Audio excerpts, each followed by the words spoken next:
Hello viewers, আসসালামু আলাইকুম। কেমন আছেন সবাই? আশা করি অনেক ভালো আছেন। আপনাদের দোয়ায় আমি অনেক ভালো আছি।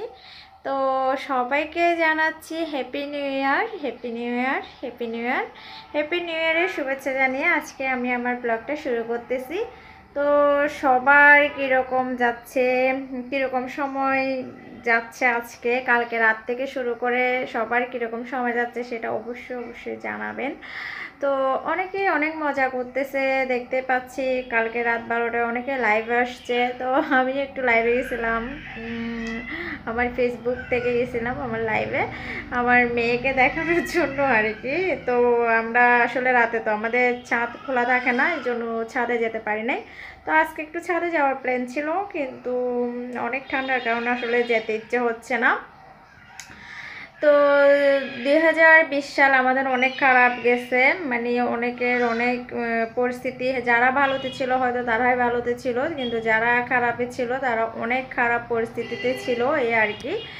তো সবার জন্য দোয়া তো অবশ্যই থাকবে, সবার জন্য দোয়া থাকবে। তো সবাই অবশ্যই দোয়া করবেন বেশি বেশি করে, কারণ আজকে শুক্রবার, যারা মুসলিম সম্প্রদায়ের আছে ওরা শুক্রবারকে জুম্মা মোবারক বলে থাকে। তো আমি মনে করি ওরা শুক্রবার দিনটাকে অনেক শ্রদ্ধা করে, অনেক সম্মান করে। তো আজকে আজকে শুক্রবারে সেই দিনটা দিয়ে শুরু হয়েছে, যেহেতু আমাদেরও অনেক দিনটা ভালো যাবে। তো এই যে দেখতে পাচ্ছেন আমার এটা কেমন হয়েছে অবশ্যই জানাবেন। এই হাতের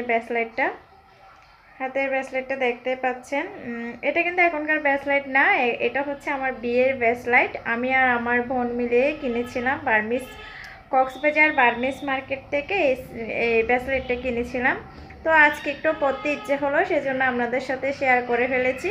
তো অবশ্যই জানাবেন আমার ব্রেসলেটটা কেমন হয়েছে, অবশ্যই আমাকে জানাবেন, এই আর কি।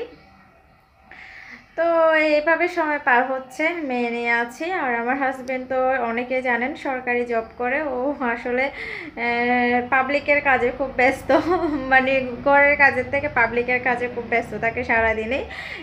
ঘরে যা হয়ে যাক, কিন্তু ওর দায়িত্ব পালন করতে হবে। তো সো গুড, আমি ওকে সাপোর্ট করি, কারণ ও যেহেতু দেশের জন্য কাজ করতেছে অবশ্যই দেশের জন্য থাকুক, সেটা আমি অবশ্যই সাপোর্ট করব।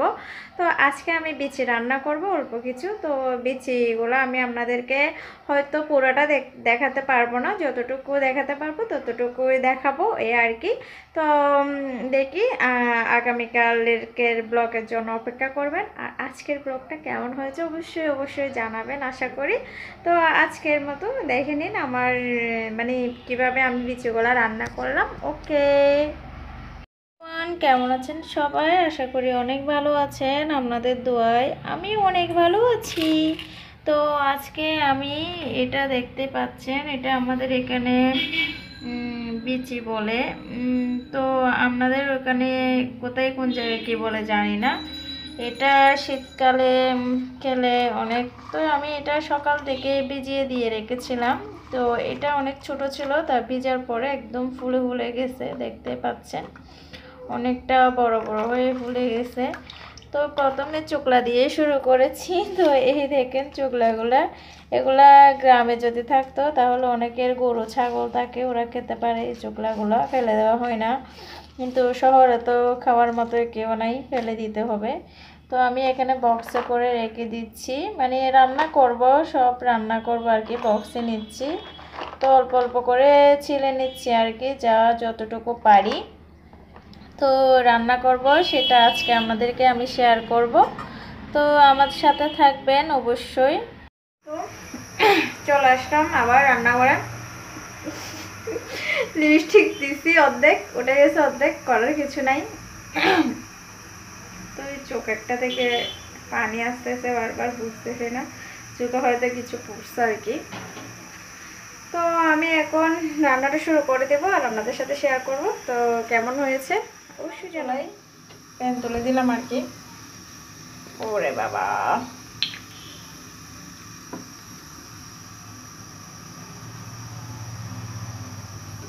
তো এভাবে দিয়ে দিলাম এই আর কি, তেল দিয়ে দিলাম।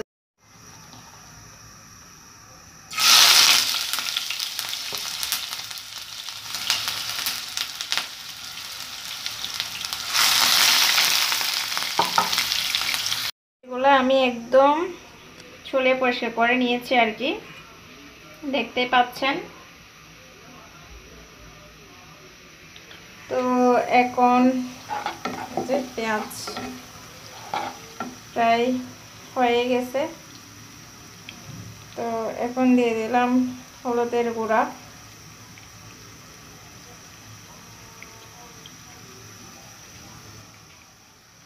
হলুদের গুঁড়া দেওয়ার পরে এখন দিয়ে দিচ্ছি আমি মরিচের গুঁড়া।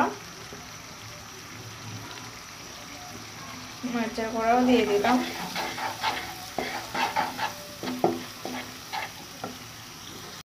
তো এখন দিয়ে দিব ধনিয়া গুঁড়া, যে ধনিয়া গুঁড়া দিয়ে দিলাম।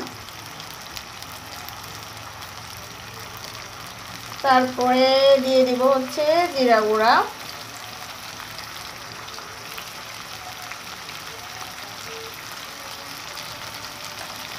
তো দিয়ে দেওয়ার পরে এখন একটু আমি নেড়ে চেড়ে দিচ্ছি, ভালো করে একটু কষাতে হবে।